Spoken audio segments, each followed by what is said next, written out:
representing people injured as a result of other people's negligence for over 50 years here in South Florida. If you get injured as a result of somebody else's negligence, it can be a car accident, it can be a slip and fall, medical malpractice, negligent security. If somebody else's negligence caused an injury to either you or one of your loved ones, give us a call. Our phone number is on our page, our website is on our page, and our email addresses are on our page. Please give us a call for a free consultation. We'd love to help you. Let Zach and I protect your rights. I feel like 2024 is going to be magical.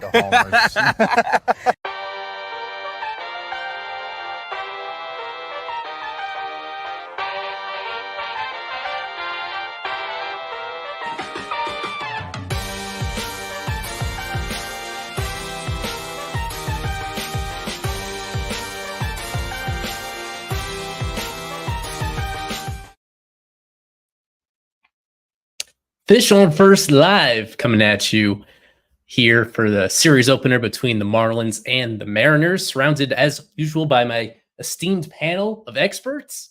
No, this is, I think, the only show that we've done this year where the majority of it is going to be yours truly, Eli Sussman, here on FOF Live, presented as always by Berger and Hicks. And we're a fascinating point in this Marlins season. And I'm actually excited to do this one mostly solo because there's a lot to talk about with both roster news, trade speculation, and then actually on the field, mildly interesting. I think we have to start here with the bigger game that is taking place tonight for South Florida fans. Game 6 of the Stanley Cup Final between the Panthers and the Oilers. And I just want to remind people about somewhat of a drought that is going on, where it has been a full month, basically, since these teams last won on the same day. The Marlins have sacrificed themselves a handful of times during this playoff run for the Panthers to win games in their stead. And when the Marlins have had unique wins or occasional wins on Panthers game days, the Panthers themselves have been unsuccessful. So I think a lot of people would be on the same page here that they wouldn't mind the Marlins falling behind in this somewhat meaningless June series against the Mariners if it means that the Panthers can hoist the Stanley Cup for the first time in franchise history. Yes, and I encourage people for this. It's not going to be entirely solo. We do have Kevin Burrell on the ballpark doing his coverage in the press box, and I'm sure he's going to stop by for some portion of this to fill us in on what he's learned from there. But for the most part, just me. So I encourage you guys on YouTube or on Twitter or on even Facebook, send in your questions and I will be happy to answer them. Send in your takes and I'll be happy to weigh in on them. Although I do have a whole lot of stuff lined up already. But yeah, I wanted to start with that. So good luck to the Cats.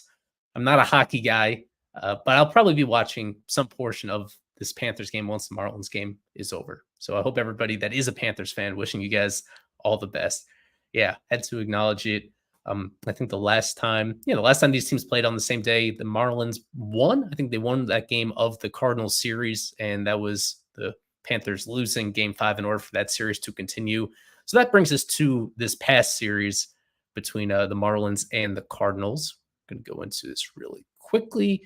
The first series win of June, the entire month of June. It's already June 21st, and this is the first time all month that the Marlins have won a series against another team. So that just shows you how slim pickings there have been. And they did not make it easy on themselves. As you can see, every single game decided by a single run right here. 2 of them going into extra innings, and that final one coming just a couple outs away from being a 3rd straight extra inning game. So that was a fun fact that I hadn't learned, is that the Marlins have never had 3 consecutive extra inning games, and they were this close to the first one. They had the walk-off in the middle game by Vidal Brujan. They had the walk-off in the finale by Otto Lopez right there. For Otto, it was a big one because he'd pretty quietly fallen into a slump. I think we generally like to say that when somebody comes back from paternity leave and being a father, they have dad strength, and they're usually at their best on and off the field. But it's kind of been the opposite for him. He's been in a lull. He had very quietly fallen below a league average hitter. It started to look like a waiver claim again. So for him to just have that moment, that was the first run he had driven in at least a week and a half for Otto. So for a guy that's continuing to play every day, and for somebody that, although there was some excitement about what he's shown offensively, I'm still kind of suspicious in terms of what that looks like long term. Like every rep that he gets is notable, and it further shapes like what role he'll actually have with this team beyond this season, if there is a role, because he still has quite a bit to prove on that front. That to me, the MVP of the series, and we do have, as you guys know, at the end of the show, we pick series MVPs and we grade them at the end of every series. That winner that we selected based on our formula, based on win probability added, I think it was Paul Goldschmidt in this one. But to me, the most valuable guy that nobody selected was Tanner Scott. Tanner Scott pitched a scoreless inning in each of these 3 games, as noted, all 3 of them coming down to the wire. So he was absolutely crucial in giving him the chance to win all 3 of those. It was pretty important for him just because prior to the series, the last time he pitched was when he was in New York, and he had that rare blown save against the Mets in the 9th inning. So for him to bounce back, to remind everybody that not only is he still one of the better relievers in the majors this season, but that it's not everybody that is willing to pitch on 3 consecutive days. That is certainly a feather in his cap. And when it comes to his trade market, something that will appeal to teams, how hungry he is to pitch every day, and how he has shown repeatedly over these last few years that he can do the back-to-back-to-backs, which a lot of guys just aren't conditioned to do anymore. So that is something to keep in mind for sure right there. He is extremely legit. I think I mentioned on the previous stream, though, that his trade value is not what most people would dream of it being, just because he is a pending free agent and because the walks are still there. Not so much in this series, but for the season overall, his walk rate it's even higher than it is for his career. But that being said, he does bring a whole lot to the table right there. And yeah, we'll get to this in just a moment. I guess we'll get to it now with the catching change that this team made. Christian Bethancourt, his tenure with this organization is over after about 6 months and not even half of a regular season. DFA'd, designated for assignment. The Marlins apparently made this decision yesterday. It became official before the game today. And called up in his place is Ali Sanchez, who was not even in the organization until earlier this week. I guess I could start with the Ali Sanchez part, because when he was acquired on Wednesday from the Cubs, that definitely raised an eyebrow to me. He was somebody that was playing kind of consistently for the Cubs AAA affiliate. He's had a little bit of major league experience. He has 2 separate cups of coffee that came a few years ago in the big leagues. So the Marlins weren't going to acquire him unless they were going to use him. And so the question was whether they were using him at AAA or in the majors. And now we find out why. So not an injury situation. It is that Christian Bethancourt has reached the end of his rope right here. And it's not a surprising decision. I guess we were kind of waiting on a real alternative to emerge, because Bethancourt from the very beginning, it was really difficult to watch. He went hitless his first full month in the big leagues this year for the Marlins. There was a brief illness in between there, but still, when you go hitless for about 4 weeks, no matter how much you like turn a corner a little bit, like it was clear that his offense was just so much of a liability that he was not going to be around this team moving forward for next year. That's part of the reason why they acquired him in the first place, is because not only would he be a veteran bilingual backup to Fortes this year, but he had another year of arbitration eligibility in 2025. If he had bounced back to the offensive level he had shown a couple years ago, he was a league average hitter in 2022 with the A's and with the Rays. He was so good at times 2 years ago that they would willingly start him in the DH spot or occasionally at first base. Like there were times where he was one of the better hitters on those teams. And for him to go to that, to now being arguably the weakest offensive link on a terrible offensive team, it's not surprising, but it was, I just remind people that there was so little out there for the Marlins in the offseason to address the catcher position. The market was so dry. In free agency, I think the most coveted catcher was Mitch Garver, except he's not really a catcher. He's like a DH and he's an emergency catcher. We could talk about him in the second half of the show because he goes to the Mariners and they're not all that thrilled with the way that contract has gone so far. So there just were not very many options out there for this to consider on the catching front. And as we found out, steadily throughout the spring and into the season, this was not a year where the Marlins were going to make a serious push competitively. So they just weren't going to give up big assets in some sort of trade for a catcher. Instead, they acquire him for cash. It doesn't work out. He hits 159, all things considered, an OPS of 466, just a couple home runs. The strikeouts were kind of under control, struck out a quarter of the time. That's not so bad. And the defense was all right, where he has a great arm behind the plate, but all other elements of his defense, from his blocking to his game calling, all that is fringy. It's not really a big asset to the team right there. But I mean, the reason we haven't seen it sooner, I made this ahead of time, looking at the catching alternatives that this Marlins organization has, and the guys that they had knocking on the door to enter the season in the minors just have not stepped up. If you look at it here, Will Banfield was one that he ranked comfortably within our top 30 prospects entering the season. He made big strides in 2023. He was in big league camp. And as you see in AAA, he got off to his own horrible, horrible start in his first taste of AAA. He has since rebounded a little bit, but even so, it's really looking, unfortunately, like his breakout year last year was an anomaly, where he's such a low on base guy. And you can live with that if the power is there. But for him to only hit 4 home runs in what is a fairly pitcher-friendly international league at AAA, it puts so much pressure on his defense to do stuff. And he just hasn't shown himself that he would be an obvious upgrade over Bethancourt. These are including all the guys getting heavy reps at a full season level in the Marlins org. There's Joe Mack, who has been this year's kind of breakout catching prospect in the organization, playing up to his draft pedigree, 13 homers, and improving really in all aspects this year. Joe Mack has been very encouraging, but he's still at least a full year away for somebody that's just getting his first taste of AA, only 21 years old. He's not an immediate solution. Paul McIntosh, he got off to his own very slow start in AA, and he has actually really turned it around recently. He's a candidate to potentially move up to AAA at some point the second half of the season, but his catching defense is still very limited. And there's just across the board, we've seen Johnny Pareda now in the big leagues for a couple different stints so far this season. And Pareda, even though he has consistently put up good minor league numbers at the AAA level year after year after year, you have to take those with a grain of salt at this point, when he has been at AAA for essentially the last 5 years. That's something that I believe very strongly in. Guys that are repeating a minor league level, it totally changes the way that you have to perceive their production that they're putting up. So he's gotten a couple of tastes of the big leagues. If the Marlins were at all encouraged by that, then he simply would have been the one filling in for Bethancourt now. But I think this speaks to the questions that they have about him on both sides of the ball.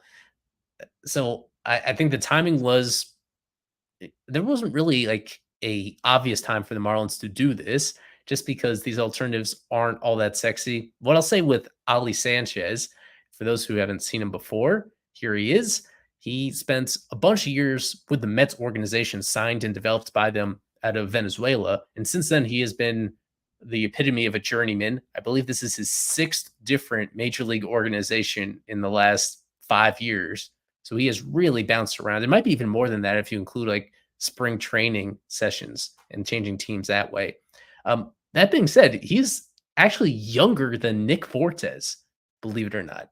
Fortes being a guy that we still think about as developing in somewhat of an unknown. This journeyman that they essentially picked off of the scrap heap is even a few months younger than Fortes is, 27 years old. He has consistently put up, relative to a catcher, he's put up okay numbers in the minors. What stands out is his contact skills. I think his career strikeout rate in AAA is only in the minors across all levels is only about 16%. So that's way better than league average. And then even this year, he's pretty close to that, a little bit below 20. That's something that he adds. He's a more disciplined hitter than Bethancourt is, but he does have less power. I don't think he's had just one season in his minor league career with double-digit home runs. That seems to be the outlier there. So not as powerful or as much of a base runner preventer as Bethancourt was.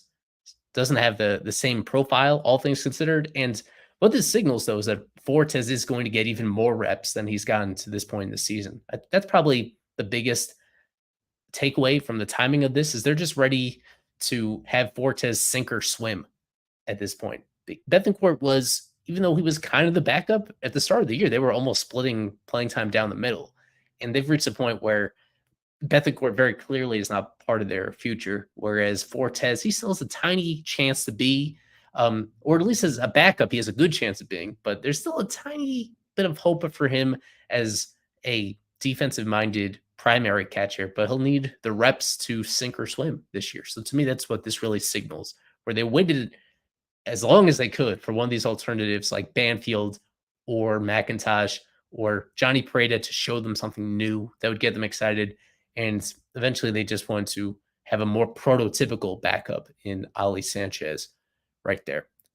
As I tweeted out from Fish on First, he's not starting tonight, but it's Braxton Garrett on Sunday, and Fortes always catches Braxton. So that signals that we're going to see Sanchez tomorrow in the middle game of the series make his first start. As we'll get to right now, we don't know who he's going to be catching in that middle game of the series because it was supposed to be Jesus Luzardo. That was his regular turn in the rotation, but Luzardo has been scratched because of this ongoing back issue. He tried to pitch through it in his last outing, and with Luzardo, you could tell that something was very wrong. His velocity was lower than it had ever been in a major league game, and I imagine lower than it had ever been in a minor league game. A lot of low 90s fastballs from Luzardo, and when it's several ticks below normal, that means there's something physically wrong. When you're throwing with the same effort as usual, coming in a couple mile per hour slower than usual. As I finally have some company in Kevin right here. We'll get to him in just a few minutes for the extended first box report. It was clearly very wrong with his back in his last outing. So I was kind of surprised that he even made that start. And it comes out today, just the day before he's supposed to go, that after the Marlins had announced on Thursday that he was going to make his regular start, they changed their minds, apparently. And now he was getting evaluated today.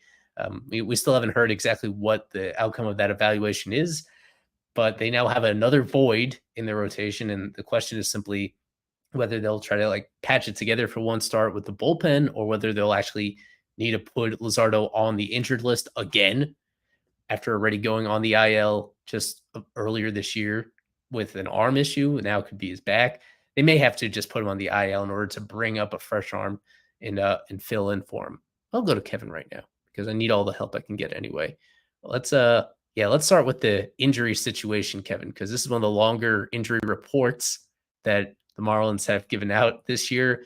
And with Luzardo, what is your feel as to how this is going to go with his back? Do you think it's an IL situation at this point, now that it's the same thing that was bothering him when he tried to pitch a few days ago?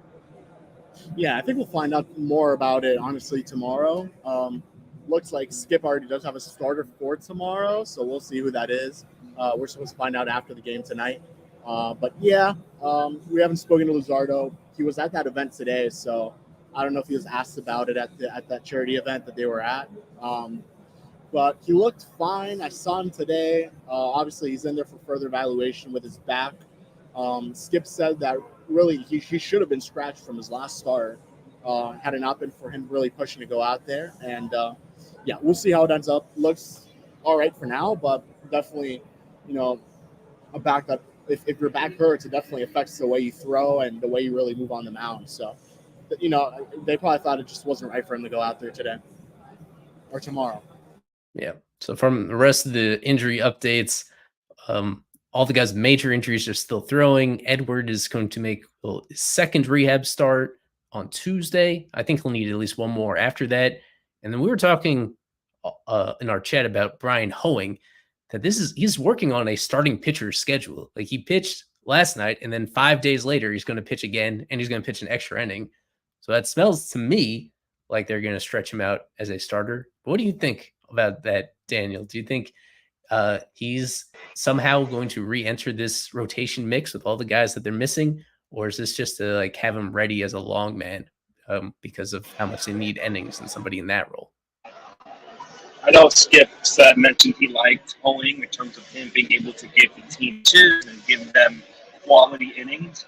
In my case, I might prefer Hoeing to get the start because I feel like the team will be more likely to win the game, but it will be better for them to put Hoeing out there in terms of maybe another Sean Anderson situation or something like that in terms of it.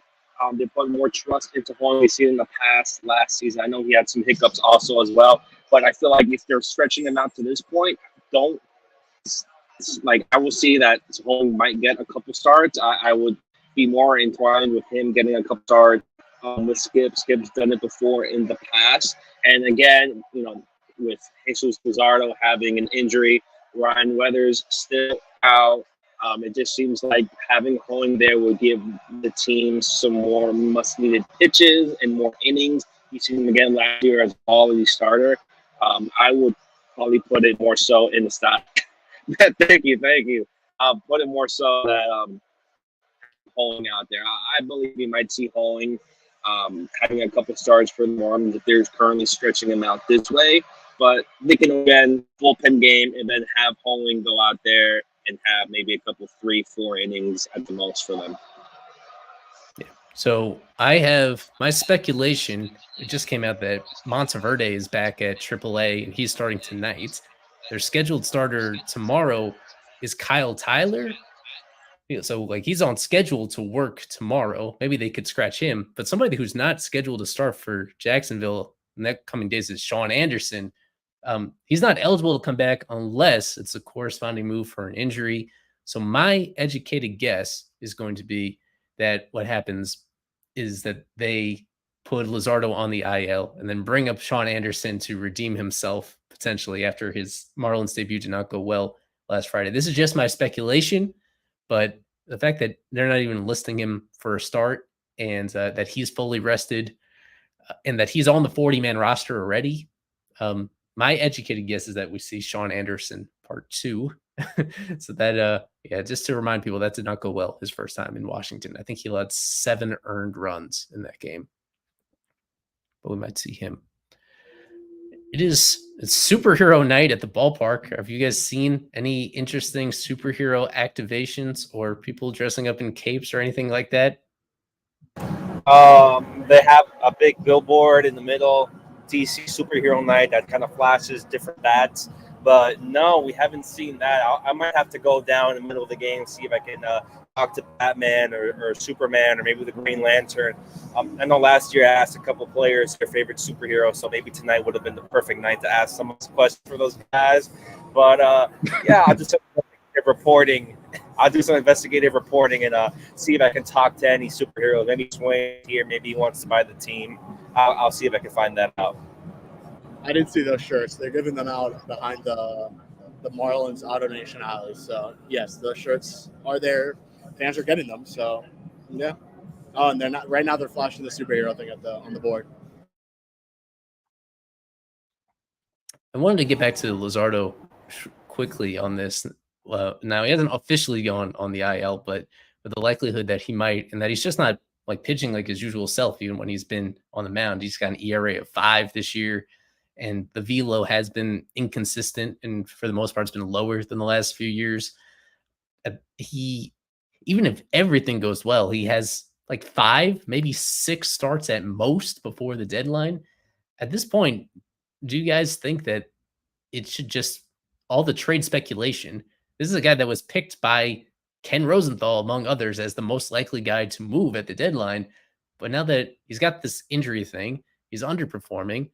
Would it be in the team's best interest to hold on to him, just focus on getting him right by the end of the year, and then shop him in the offseason? Even though it felt inevitable, when you combine like the injury and the struggle to perform, like, does it even make sense to try to deal him now if you feel like his value is going to be way down from what it should be? Yeah, there's different ways to look at it, honestly. You could go into the sense where, you deal him now, or the offers just aren't good and you hold on to him.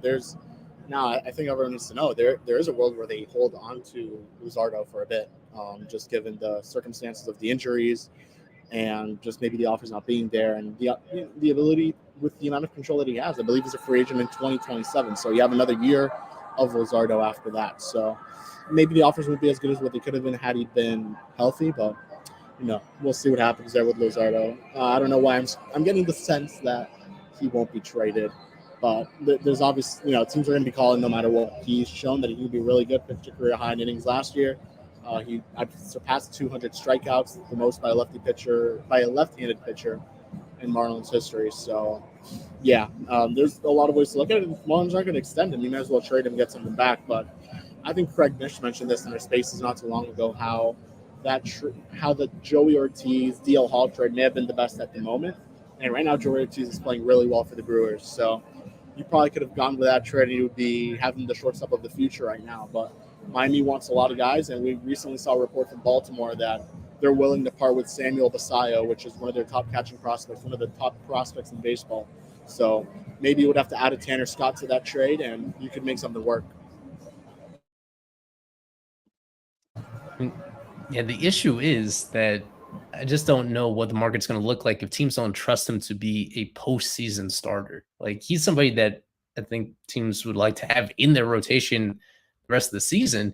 But if he's pitching like a number 4 guy right now, a number 4, number 5, like a big reason why teams pay a lot at the deadline is because those guys could contribute in the postseason. And for the moment, it's just really up in the air as to whether you'd actually want him to be starting a postseason game for you. So I certainly lean towards, I'm going to have an article on this out in the morning for sure on Fish on First about how I think the best move is going to be to hold on to him and just do everything to get him right by the end of the season rather than to feel the pressure of this deadline coming up, in part because the time that he's missing with these injuries and the struggles that he's having, I hate to look at it like that this way, but it's going to cost him money. Like, it's keeping his salary down in arbitration. He's earning $5.5 million this year, which is a bargain even when he's struggling like this. But that's not going to go up a ton if he's missing starts and if he doesn't like put up the numbers that get him a raise. That's going to be a factor that still makes him a valuable guy in the trade market this offseason. Or he's going to be still earning less than a lot of really crummy free agent veterans that nobody wants on short-term deals. That also make him desirable and a potential fit for basically any team just because of how affordable he is. So that's where I land on it. But as I tease, I'm going to have an article about that on the site, articulating a little bit more about why I feel that way. This is probably going to get pushed back. Let me ask you, Eli, you mentioned Luzardo as a guy that could potentially not pitch in the postseason. Would you maybe compare the way he's been pitching this year to maybe someone like Michael Lorenzen last season? Because he was traded to Philadelphia at the deadline, but then he didn't start a single game in their postseason run last season. He didn't even pitch, I believe, in the wild card series. He pitched maybe 2 innings in the NLDS as a relief role. Can you possibly see that at Luzardo, someone who gets traded, might not start a postseason game, probably looking at someone that can come out the bullpen for them? Is that Luzardo right now, looking at last year in terms of like Michael Lorenzen, like a good comparison of pitchers? Not the arsenal or anything, but how they're currently stated, maybe teams look at them to the postseason? Yeah, I think that's an interesting comp. He was a pending free agent, which is why he was an obvious trade candidate for the Tigers last year. It was comparable in that sense that even though he was doing all right and he was an all-star for the Tigers, he was not a guy that I think the Phillies were confident in having him start postseason games. And as it turns out, like after he threw a no-hitter in August, but then a few weeks later, like everything went downhill for them, and he was barely involved in that postseason run. Where with him, it's just a question of upside, where he just didn't even have the upside to be a guy that you really wanted starting those postseason games because he didn't miss bats. So that's a fair way of phrasing it. I think even in the chat, TP mentioned Lance Lynn as somebody that when the Dodgers acquired him, that they did not have a whole lot of trust in him being a starter. He ended up starting a postseason game and he got shelled by the Diamondbacks. So yeah, if you absolutely need him to, then you could use Luzardo depending on the particular team. But the value is just nowhere close to what it was before. And I think there's a better chance of it rebounding if he has a great second half and if he goes into the offseason looking like himself, and it's still 2 full years of control available. So that's where I'm at. as we get into the middle of the show, and I think we're a little past the middle. This is not going to go a full hour for sure with this small panel, but let's do our flipped fish as usual. I have new, more elaborate graphics for this segment let's see if I'll try to stick with them moving forward. We always pick a player who spent major league time with both the Marlins and their opposing team during their careers, and we just give you some hints to try to guess who they are. So for this flip fish, there's a lot of choices between the Marlins and the Mariners. I went with this position player, a light hitting second baseman, shortstop, center fielder, recently retired, last played in the majors in 2022, 18 homers, 336 stolen bases. So that gives you an idea of what his offensive profile was. And I even came up with a difficulty rating. I think this is on the easier side, a 3 out of 10. But think it over, go to our break with Berger and Hicks. And when we come back, we'll do the reveal and do a little more about previewing this series and going into some trade scenarios between the Marlins and the Mariners. Stick with us. We have been representing people injured as a result of other people's negligence for over 50 years here in South Florida. If you get injured as a result of somebody else's negligence, it can be a car accident, it can be a slip and fall, medical malpractice, negligent security. If somebody else's negligence caused an injury to either you or one of your loved ones, give us a call. Our phone number is on our page, our website is on our page, and our email addresses are on our page. Please give us a call for a free consultation. We'd love to help you. Let Zach and I protect your rights. Welcome back to FOF Live, the Eli edition, also with Kevin and Daniel from the ballpark for parts of it. So did you guys, I don't know, I don't think we discussed this ahead of time. You had to guess just like everybody else. Did you figure out who this is? I want to say it's D. Strange Gordon. Indeed. D. Strange Gordon, who traded from the Marlins to the Mariners. People like to clown on the Marlins for the other trades of that rebuild. And as it turns out, they didn't actually get much in return for D. It was looking good for a little bit because Nick Neidert, for people that are old enough to remember it, Nick Neidert was looking like a really interesting starting pitching prospect. And then he just never really stuck despite a few opportunities in the big league. So they got him. They got Robert Duggar. They got Christopher Torres, who used to be like an infielder. And then he converted to a pitcher himself. I think he's now like an indie ball reliever.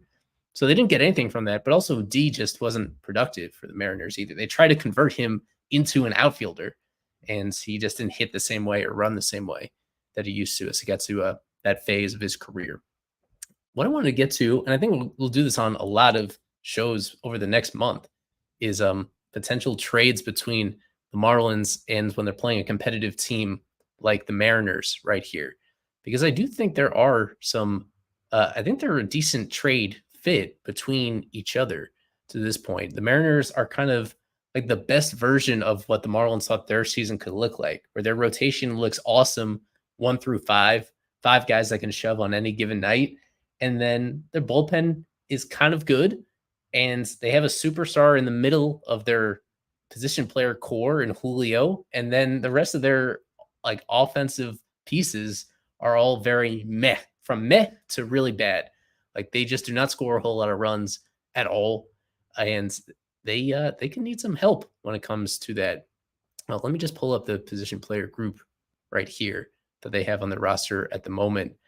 Oh no, this is the pitching staff. So I got to pull up the other one for the position players right here.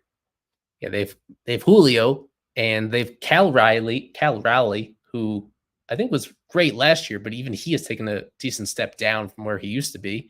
And then it's a bunch of other guys that have like 600 OPSs basically across the board right here. They picked up Victor Robles off the scrap heap from the Nationals. That's kind of how desperate they were. And so far, he's been all right as a role player right here.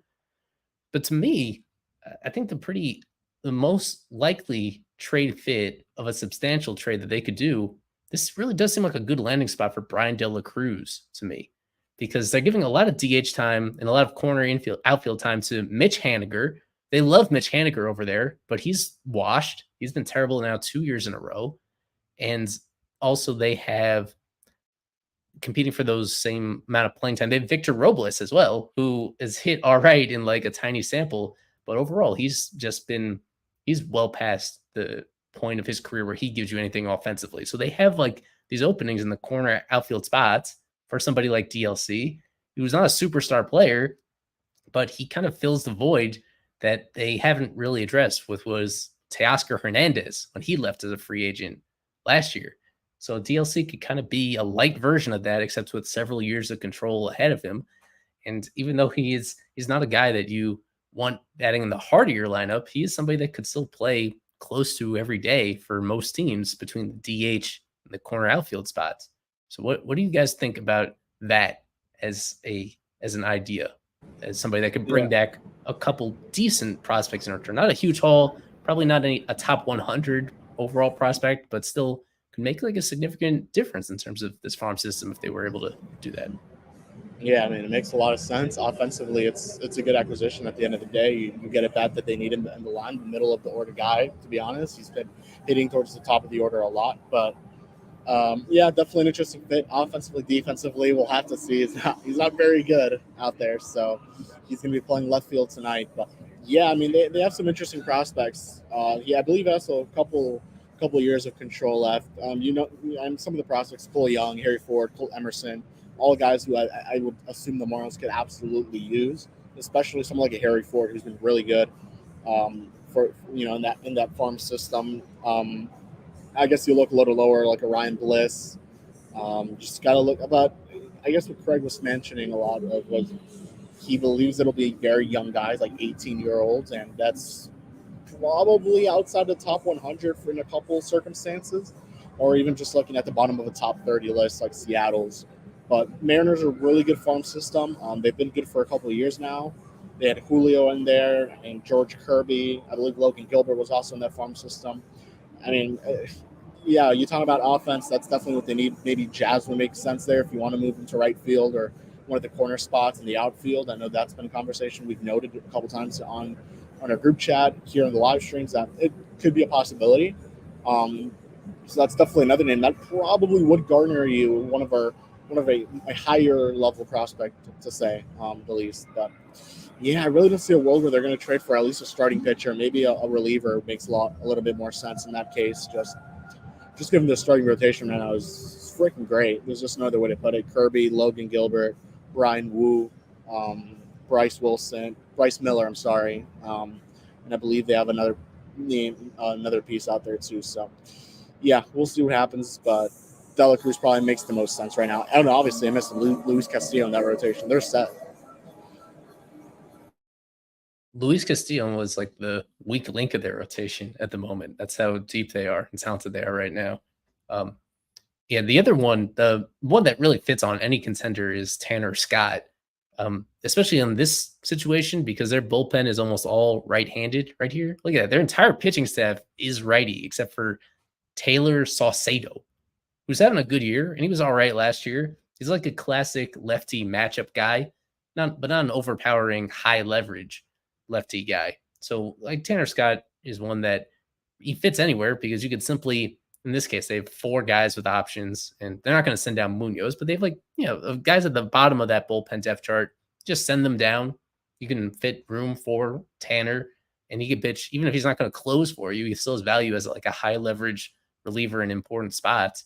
So that is as I keep reiterating, he's not going to bring back as much as people want him to because he's a pending free agent. I think, believe it or not, that DLC is going to have more value than Tanner will at this deadline if they move him. But Tanner is somebody that just fits everywhere and would make them even deeper on the pitching side if they would really want to lean into that. But also somebody where I don't think you're going to crack that list of their very top prospects right there. Like you could get a couple guys from their top 30 list in there that could make a difference, but that's kind of a smaller consideration. Yeah, and the thing with Tanner is you're kind of probably looking at the prime example would be the Aroldis Chapman trade last season. Something you're trying to look at, not big names, but they ended up getting Cole Reagans out of that trade, and he's been an absolute stud for them this season. So that's probably what you're looking at in terms of maybe the type of return you're going to get. Doesn't mean you're going to get a Cole Reagans in return, but you'll get some type of pitcher that will make an impact soon enough, or even a position player that'll make an impact soon enough. So that's kind of the trade I'm looking at. Obviously, Aroldis Chapman was not a closer with the Pirates. I mean, with Kansas City, I want to say, I believe they had someone else after him there. So yeah, I mean, and again, Tanner doesn't even have to be a closer on another team. He could be a really good high leverage guy, a setup guy on another team that may already have a closer, and maybe teams will value that from someone like Scott, who, for example, you're going up against the meat of the lineup. Tanner Scott's going to be your guy to do that. Doesn't matter what moment of the game. So, yeah, it'll definitely be interesting to see when they trade him. You kind of feel like you want to trade him every day. You're like right now, you would hope he's getting traded because you look at it, the value could drop at any moment. Relievers are extremely volatile, and Scott just hasn't been volatile this season. He's been consistent, and you kind of want to make sure you get your money's worth from someone like Scott. Yeah, and now to address Parrish's comment about Jazz, I just don't think it's a fit here. It would take some creativity, I'll say, just because Julio is their everyday center fielder, and Jazz has only played center field the last 2 years, so it would just have to be about his willingness on the Mariners side to play Jazz in second base. Go back to they have a need right there at second base, like. Jorge Polanco, I know he was on my fantasy team early in the year. He was terrible for them. Then he got hurt, and the guys that have been filling in for him are unremarkable. So they could use an upgrade at second base. It's just that Jazz has not played any time there whatsoever the last couple of years. So that'd be, I don't know if it's super risky. It would just be kind of unorthodox to move a guy who's been at one spot exclusively and to in the middle of the season, in the middle of a pennant race, to have him play a different spot.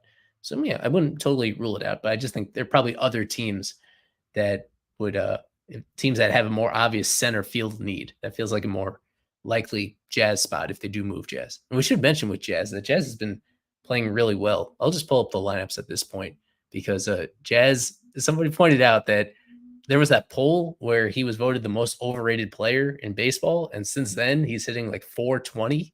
So maybe that's not a total coincidence. He strikes me as somebody that uses that kind of stuff as motivation right here. So from the Marlins side, leading off as he usually does, but the Mariners, everybody they have is a righty, so it's going to look like a very similar lineup for I think all 3 games of the series potentially. Anything else, Daniel, about the lineup that sticks out to you at this point? It's kind of the normal stuff, but anybody that you're keeping an eye on for this series, for good or for bad, on the Marlins side?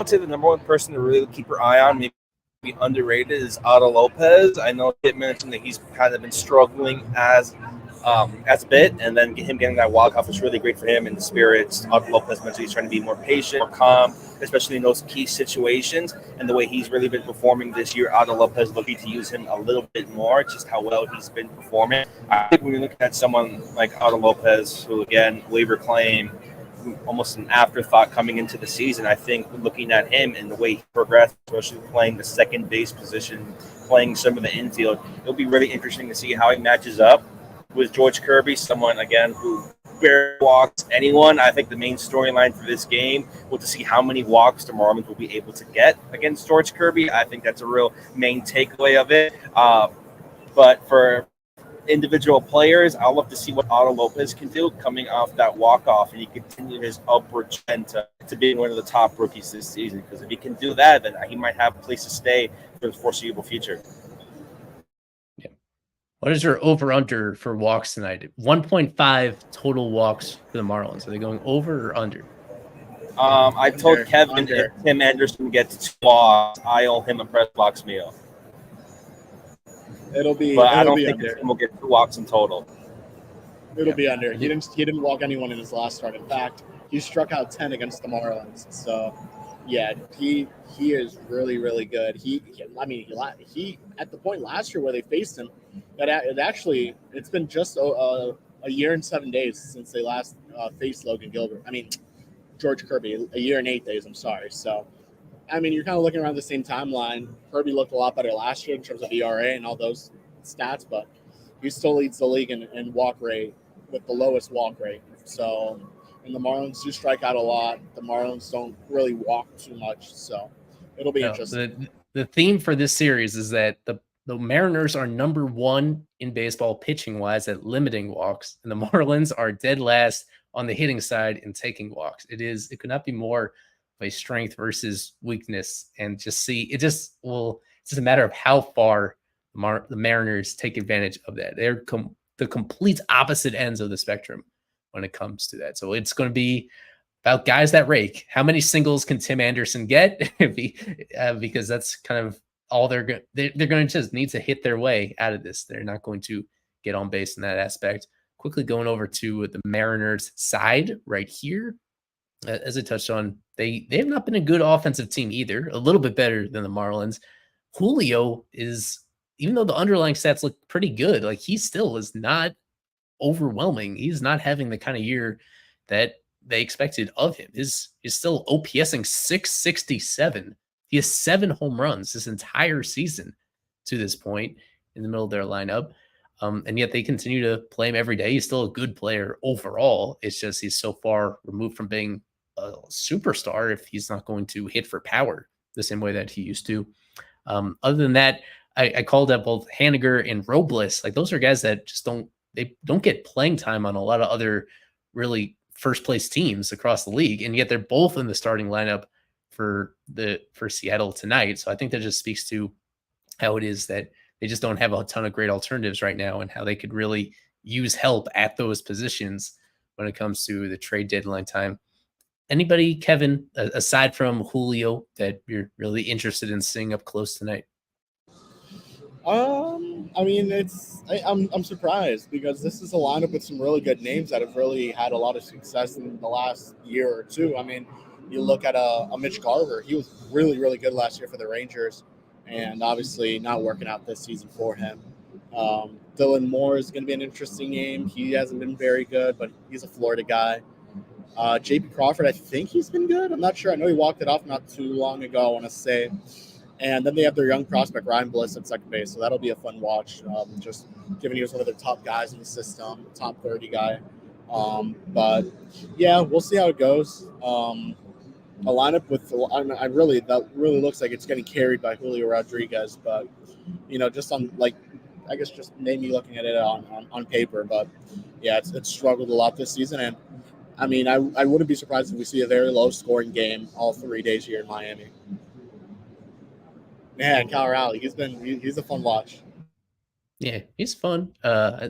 He's just one of several guys that isn't hitting quite the way that he did last year. He's hitting 202, a 666 OPS.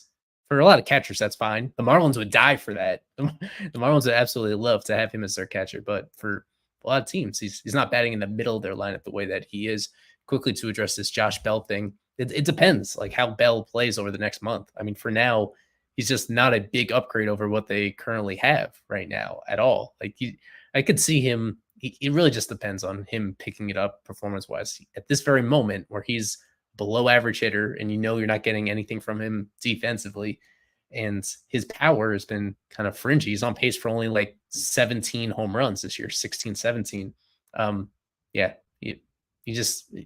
team would have to be really desperate and needy at first base DH for Josh Bell at this moment. But first pitch about 20 minutes away. I do think we can hop right into prediction time right here.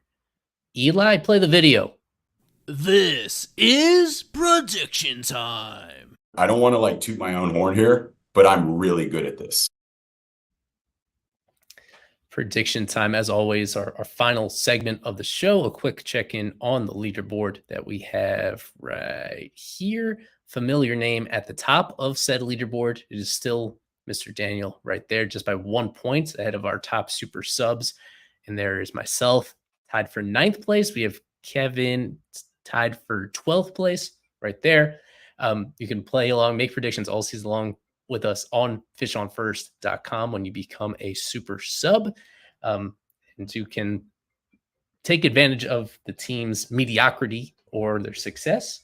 And just recently a very improbable win that a lot of people did not see coming against the Cardinals right there.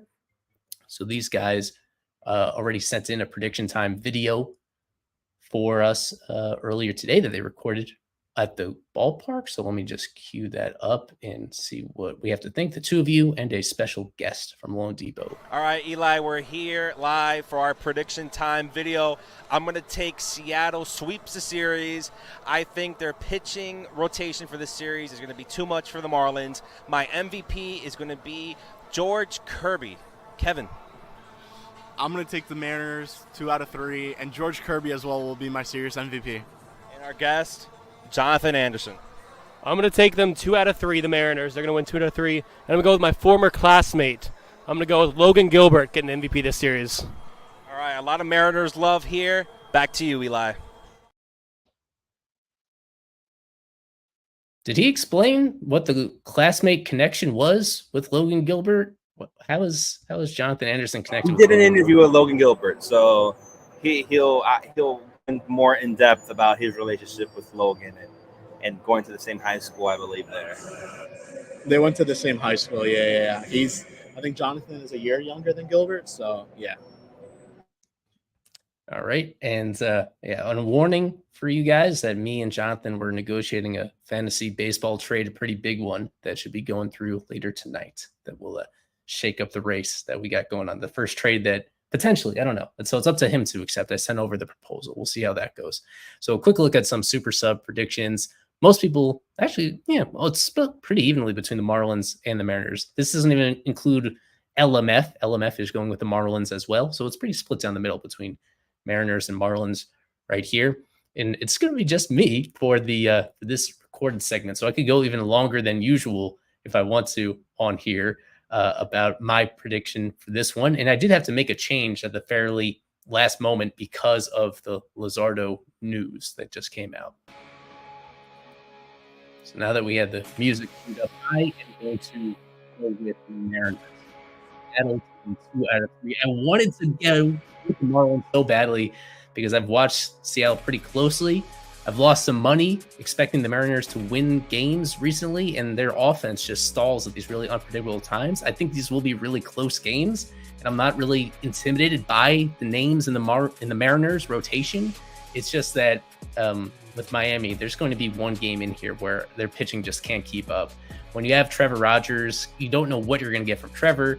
And then with Braxton, he's been inconsistent as well so far this season, especially at home when he's made those starts. And in that middle game, if it's Sean Anderson, if it's Kyle Tyler, whoever it is in that middle game, the Marlins are going to be at a very severe disadvantage right there. So these are two pretty comparable teams despite the big disparity in their records, but I think Seattle is entering at a stronger position for sure. So I've been taking 2 out of 3. My MVP was going to be, I think, Braxton Garrett, and I still think he'll do well in his start in the finale, but I do have as my MVP overall, now that I rethought it, I am still going with a Marlin. I'm going to go with Brian De La Cruz as an audition for a team that I think he could be traded to a month and a half from now.